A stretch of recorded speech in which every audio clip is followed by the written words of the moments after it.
Now I'll talk about another study in Pakistani perspective, which is based on the title of Language and Power Nexus, a critical study of Pakistani political discourse. This study was conducted by Kadir and Shehzad and was published in 2018.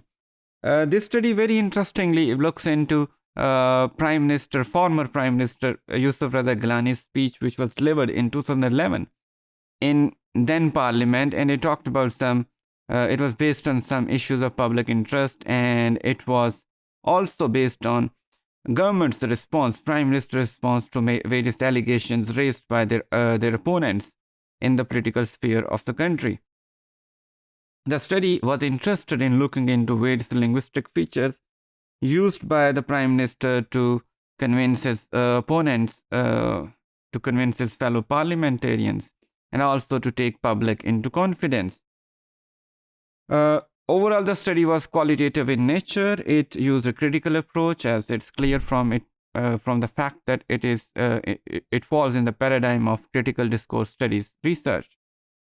Some features of critical discourse model presented by Norman Fairclough were used by the researchers here, which were primarily taken from three-dimensional model of Fairclough. And this model, as we know, was initially proposed in somewhere in late 80s or 90s. The speech was delivered in the Parliament House in front of the Speaker. However, for a political purpose, it was very interesting to note in the analysis of this speech that though the speech was being delivered in the Parliament House, but yet it targeted to bring in masses also. By that I mean that it not only the Prime Minister not only argued to the people sitting around him in the Parliament, which was his immediate audience, but he was also addressing to the people outside the Parliament, the masses. So he had a double purpose for this speech. So therefore, the text of speech would have been framed on the same pattern, which should not only appeal to the people sitting inside the Parliament, but also the people sitting outside the Parliament. It was found, based on this proposition, it was found that pronouns such as we, are were constantly used to shift the responsibility on others, on some external factors also. The responsibility which should solely be accepted by the government of various actions taken by them was also shifted to other people by using, you can say, inclusive pronouns we and are.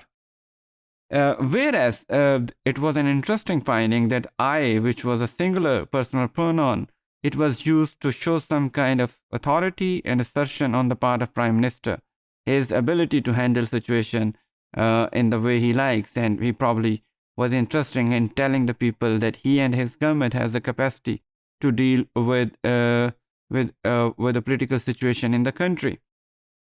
And it was also aimed to digress the discussion from the main topic.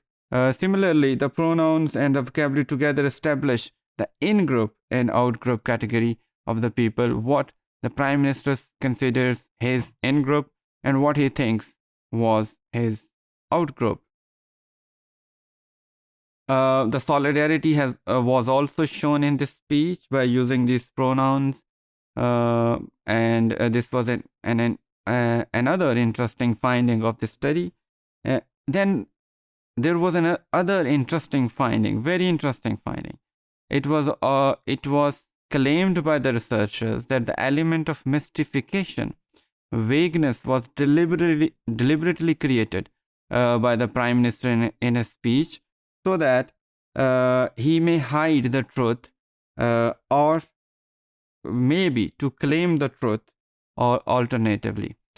At some places, the element of mystification, vagueness, doubt was deliberately created by the then Prime Minister, to avoid to answer some questions clearly, and in other words, to avoid the truth, or in some cases to unjustifiably claiming holding to truth in his own case.